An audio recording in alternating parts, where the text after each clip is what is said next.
Hello everyone, welcome to my first video, my YouTube channel, Chronically Sick Yet Chronically Awesome, Tales from a Badass behcet warrior. So who is me, Brittany? I, in the past few months, was diagnosed with a super rare autoimmune disease called behcet's. And those of you who don't know what that is, it's a form of vasculitis. So it is an autoimmune disorder that basically causes inflammation in all your blood vessels. That includes small and large. So a lot of the symptoms present on your mucous membranes. So I get really terrible mouth sores, I get eye inflammation, I can get sores up my nose. Another common place to get sores is on your genitals. I've even had some of my anus before. That's not really fun. And a lot of us can present with like GI symptoms, which a lot of times can mimic Crohn's. So a lot of us get wrong diagnoses of either Crohn's first or herpes and lots of other things. But my story started about a year and a half ago. I had actually just moved from my hometown to another town about 2 hours away, so not too far. And then within the first few months of being there, I got really sick one week with like sore throat, huge tonsils, with some canker sores. Like, who hasn't had canker sores as a kid? You know, you get strep throat or a nasty viral infection and out pop some canker sores. And then I would get not quite fully better, like 60% better, and then I'd have a really bad sore throat again with all these canker sores. And I was stupid and never like transferred my doctors over to the new town, so I would go to urgent care and they'd test me for strep, which is negative, and they're like, you just have a bad viral infection. Then 1 month became 2 months, became 3 months, became 4 months, and I'm going to them saying, is this normal? Like, I have had this sore throat and these sores in my mouth for months. They're like, yup, that is completely normal. So anytime I get like 5 or 6 sores in my mouth, those would last like a week or two. As they start to heal, 5 more would pop up, and then as those would start to heal, 5 more would pop up. So I was constantly living in a state of like a really painful mouth. It was really hard to eat. It was hard to drink, hard to talk. I was struggling through work. And I'm a physical therapist. I work with patients for a living, so it's really hard to talk to them. I lost about 30 pounds within 2 months. I was so tired. Even when I'd get in the shower, I'd have to sit down. I have to sit right down in the shower. I couldn't stand up. So as it kept getting worse and worse, I decided to go back to my hometown, my primary care. Go see my legit doctor, and I usually see the PA there. And I go, you know, something's going on. He's like, let's test you for herpes. I'm like, great. I mean, I already had a test about a month ago that came back negative, but sure, let's test it again. Came back negative. He still's like, I still have a hankering feeling this is herpes. Because when you get an outbreak, you feel fatigued, you don't feel well, which is very common. And he's like, I have a hankering feeling that this is still it, even though your tests are coming back negative. So I went ahead, both the blood test and the swab, both negative. Put me on Valtrex. I was like, great. I really hope this is the answer. Get me some Valtrex and I'll be good to go. And I'll feel as good as new. Valtrex was on it for about a month and a half. Didn't work. Went back to him. He's still like, I just think you're really stressed, you have some anxiety, and you're really depressed, and that's why you're just getting these viral infections and you're just feeling sick all the time. Well, yeah, I'm stressed, of course. I was soon sent to an ENT. They're like, okay, your tonsils are really big. Maybe if we get your tonsils out, your sores will clear up. Great. Got my tonsils out.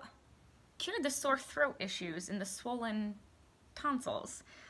So it was a little bit more comfort after that. The sores still persisted. So after that, the PA's a little bit like, okay, I don't know, let's send you somewhere.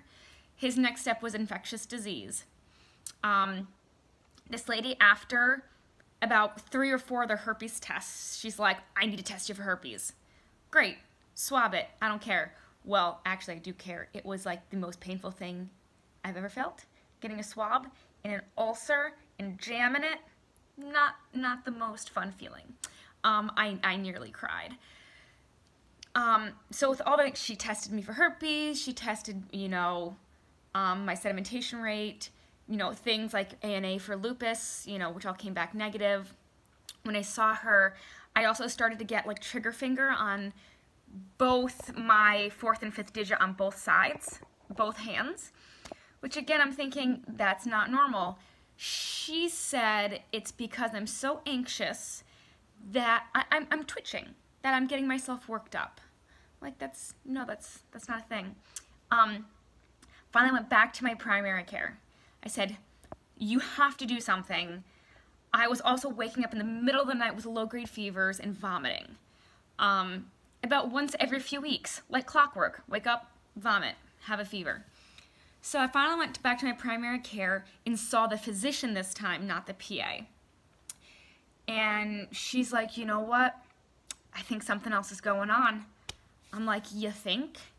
So she decided to give me a bout of prednisone. She's like, you know what? I don't know what it is, but if this is autoimmune related, prednisone, let's see if it helps your symptoms. So I started the prednisone, and what do you know? It was like the first time in over a year that I didn't have sores in my mouth and actually felt like I could get through a day without really, really intense fatigue. And I felt great. I know a lot of people can have some short-term side effects with prednisone, some mania, difficulty sleeping, and I'm not getting into the long-term side effects.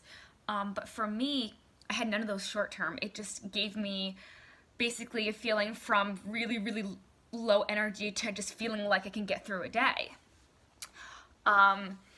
Fast forward to about a week or so later, after I was tampering down on the prednisone, it was like my body came back with vengeance.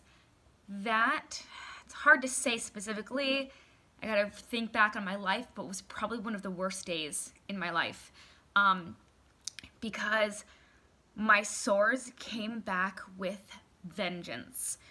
Like my body went from, yay, this inflammation is under control. Oh, you take it away, let's, you know, break loose. I lost count at about 50 ulcers in my mouth. I started to get them up my nose. That was the first time I got them in my genitals, and I had one on my anus. So I was in pain pretty much everywhere. They were so painful in my mouth, I could not even get down water. That pain, it was not worth it. And I know I needed hydration. I could not put that water in my mouth. That was how painful it was. And I ended up going to the emergency room needing IV fluids because I was so dehydrated. So at this point, I was sent to the rheumatologist.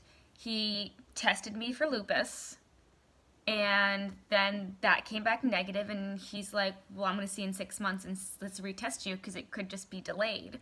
So back to my primary care, you know, she didn't know what to do, and she's like, you know what? I'm not going to give you another bout of prednisone, but I want you to see the rheumatologist again. So she called him and was like, you're going to see her again. He did.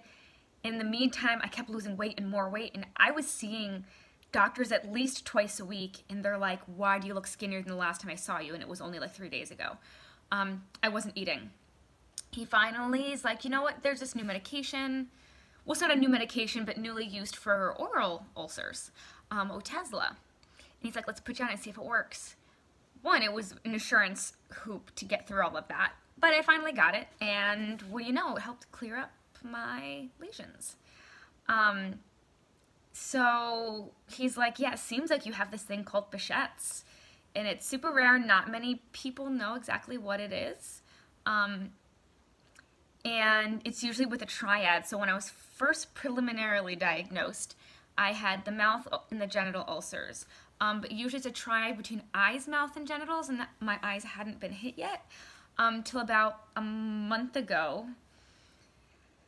It hit, and I had some scleritis, which is inflammation around the eye.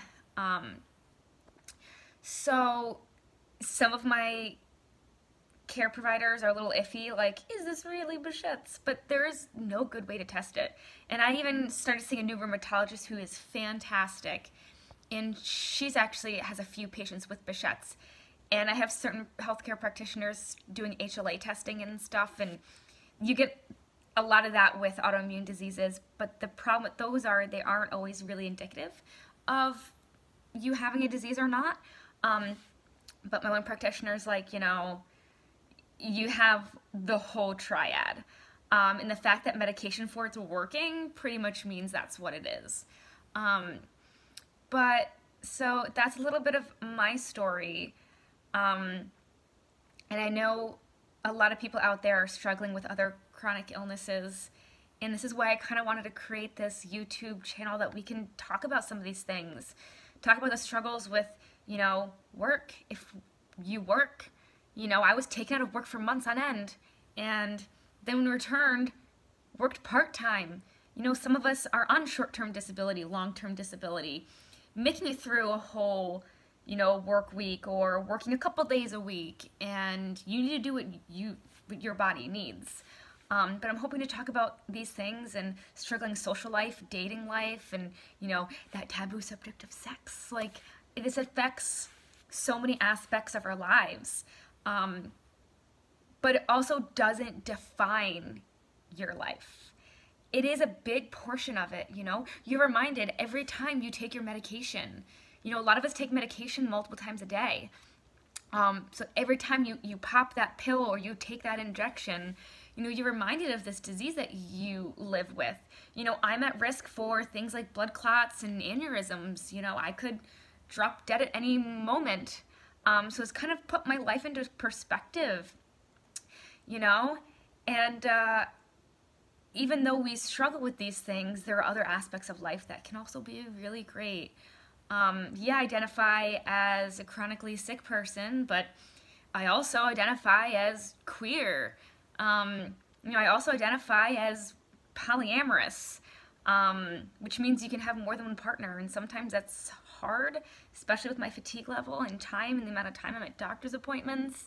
And I also identify as, you know, being a vegan. You know, I went vegan first for health reasons as I was starting to feel a little sick, trying to get my energy back and get healthy again. But then the more I got my, you know, diagnosis and worked through a little bit of my journey, I realized, you know, time is limited that I have being alive. I mean, I could live a, you know, strong, healthy life, you know, managed, or it could be a little less than some others. But I want to spend the time that I have on my, in the time in my life being kind to other beings on this earth. So a lot of this has really shaped who I've become in the past year and a half. I mean, it's been a struggle, and if you had seen me even like 3 months ago, the state that I was in was a whole different place. So I hope that some of you can get some inspiration for that, you know, from this channel. We can even have some really good conversations. I want to talk about all these things. So until the next time, next video, I hope I'll be putting some good stuff out there. So all my fellow spoonies out there, stay awesome. You're badass.